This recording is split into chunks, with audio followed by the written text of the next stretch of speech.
សួរនិងសួស្តីអ្នកទាំងអស់គ្នាស្វាគមន៍មកកាន់វីដេអូរបស់ខ្ញុំដែលចំណុចចាប់ផ្ដើមដំបូងនៃវីដេអូនេះគឺជាការណែនាំខ្លួនជំរាបសួរនិងសួស្តីអ្នកទាំងអស់គ្នាម្ដងទៀតខ្ញុំឈ្មោះលឹមចន្ទរាមកពីខេត្តកំពង់ចាមដែលសប្តាហ៍នេះខ្ញុំរស់នៅទីក្រុងភ្នំពេញនិងបន្តការសិក្សានៅសាកលវិទ្យាល័យឯកជនមួយដែលមានឈ្មោះថាសាកលវិទ្យាល័យមេគង្គកម្ពុជាដែលបច្ចុប្បន្ននេះខ្ញុំគឺជានិស្សិតឆ្នាំទី3ដែលកំពុងសិក្សាថ្នាក់បរិញ្ញាបត្រនៅជំនាញគ្រប់គ្រងពាណិជ្ជកម្មនិងសហគ្រាសថ្ងៃនេះនាងខ្ញុំនឹងចែករំលែកនូវចំណេះដឹងថ្មីមួយដែលនាងខ្ញុំធ្លាប់បានសិក្សារួចមកហើយអំពី Google Note LM នៅក្នុងថ្នាក់ Digital Marketing របស់ខ្ញុំដែលនាងខ្ញុំទទួលបានចំណេះដឹងពីលោកគ្រូស៊ីសុខុនតោះកុំឲ្យខានពេលវេលាយូរខ្ញុំនឹងនាំអ្នកទៅស្គាល់អំពី Google Note LM ដែលមានសំណួរមួយចោទឡើងថា What is Google Note LM Google Note LM គឺជាឧបករណ៍ AI មួយពី Google ដែលជួយឲ្យយើងចំណាំបានរហ័សសង្ខេបព័ត៌មាននិងរៀបចំគំនិតបានយ៉ាងឆ្លាតវៃដែលវាជាដំណើរការដូចជាជំនួយការឆ្លាតវៃមួយដែលជួយឲ្យអ្នកយល់ឯកសារកែសម្រួលប្រយោគនិងបង្កើតគំនិតបានភ្លាមតើ Google Note LM អាចធ្វើអ្វីបានខ្លះដែលខ្ញុំលើកមក3ទៅ5ចំណុចលើកយកមកនិយាយដែលទី1គឺវាអាចសង្ខេបអត្ថបទវែងឲ្យក្លាយជាការងាយស្រួលចំណាំខ្លីៗនិងច្បាស់លាស់ជាពិសេសសម្រាប់អ្នកខ្ជិលដូចជាខ្ញុំជាដើមទី2 Google Note LM អាចជួយកែលម្អការសម្រួលឬបកប្រែអត្ថបទរបស់អ្នកទី3វាអាចបង្កើតគំនិតថ្មីៗសម្រាប់ការសិក្សាការធ្វើអាជីវកម្មនិងទីផ្សាររបស់លោកអ្នកទី4វាអាចពន្យល់មេរៀនឲ្យសាមញ្ញនិងងាយយល់និងជួយទាំងអ្នកសិក្សាមិនថាគ្រូបង្រៀនឬក៏អ្នកធ្វើការឲ្យសន្សំពេលវេលានៅពេលត្រៀមកិច្ចការឬក៏របាយការណ៍អញ្ចឹងអ្នកទាំងគ្នាពិតជាចង់ដឹងអំពីរបៀបប្រើប្រាស់នៃ Google Note LM ហើយទៅអត់អញ្ចឹងខ្ញុំនឹងណែនាំអ្នកទាំងគ្នាអំពីរបៀបប្រើប្រាស់នេះគឺជារបៀបប្រើ Google Notebook LM តាមរយៈទូរស័ព្ទដៃអញ្ចឹងយើងគ្រាន់តែចុចនៅក្នុង Safari ហើយយើងចូលពាក្យ Search ហើយយើងវាយពាក្យថា Google Notebook LM ហើយនិយាយពាក្យថា Google ទៅហើយយើងនឹងចេញពាក្យថា Google Notebook LM អញ្ចឹងយើងចុចចូលទៅក្នុង website មួយនេះហើយនៅក្នុងទូរស័ព្ទដៃវានឹងលោតពាក្យថា Try Notebook LM អញ្ចឹងយើងចុចទៅលើពាក្យហ្នឹងទៅបន្ទាប់មកត្រូវប្រកាសថាអ្នកទាំងគ្នាបាន sign in ជាមួយនឹង email របស់អ្នកទាំងអស់គ្នាហើយអញ្ចឹងយើងចង់ប្រើប្រាស់កម្មវិធី Notebook LM ហ្នឹងយើងគ្រាន់តែចុចពាក្យថា Create បន្ទាប់មកវាមានជម្រើសជាច្រើនដែលយើងអាច upload soft ក៏បានមាន Google Drive យើងអាច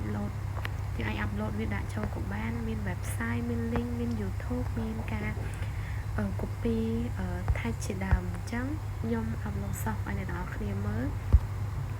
អញ្ចឹងយើងឈូសទៅលើ file ដោយសារតែខ្ញុំបានដាក់នៅក្នុង iCloud Drive អញ្ចឹងយើង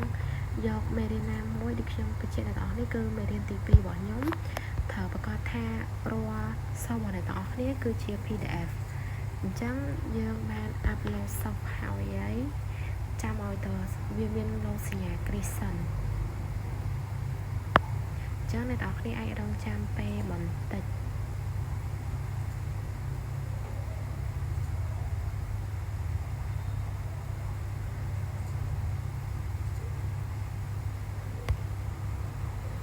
អញ្ចឹងមិញគឺជា file ដែលខ្ញុំបាន update ហើយវាបានចេញសញ្ញាគ្រីហើយអញ្ចឹងបើសិនមកអ្នកទាំងអស់គ្នាចង់ add បន្ថែមយើងគ្រាន់តែចុចមកយើង upload ទៅអញ្ចឹងខ្ញុំចង់ទៅ upload សូមមេរៀននឹងតែមួយឯងអញ្ចឹងយើងចូលពីកន្លែងឆាតទៅយើងអាចឲ្យវាជួយ summarize ទៅលើមេរៀននឹងក៏បានឬក៏អ្នកទាំងគ្នាអាចឲ្យវាបញ្ចូលបន្ថែមទៅលើចំណុចណាមួយដែលអ្នកទាំងអស់គ្នាចង់យល់ក៏បានដែរនេះវានឹង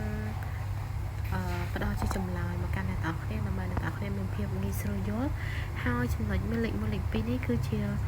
ទំព័រនៅក្នុងមេរៀនដែលអ្នកទាំងអស់គ្នាបាន upload ចូលហ្នឹងអញ្ចឹងចូលមកដល់ថាប្រយោជន៍នៅកន្លែង Studio វិញគឺយើងមានដូចជា audio overview អាហ្នឹងយើងសម្រាប់អ្នកដែលខ្ជិលអានយើងអាចស្ដាប់គេនិយាយឲ្យយើងស្ដាប់ក៏បានដែរ video overview វាជាវីដេអូធ្វើឲ្យយើងចង់មើលចង់ឲ្យបន្ថែម Mind map ហ្នឹងគឺជាការបង្ហាញកម្រិតមួយថ្មីបន្ថែម report គឺអាចបង្កើតរបាយការណ៍សម្រាប់អ្នកទាំងគ្នា មាន flashcard មាន quiz សម្រាប់អ្នកដែលជាអ្នកសិក្សាចង់រៀនបន្ថែមពីមេរៀនហ្នឹងដើម្បីកាន់តែយល់យើងអាចជ្រើសរើសយកពាក្យ quiz ហ្នឹងទៅគេមាន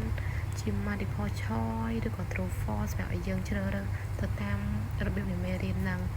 ហើយ slide back អញ្ចឹង slide back ហ្នឹងគឺវាអាចជួយអ្នកនរគ្នាបង្កើតslide មេរៀនបានអញ្ចឹងណា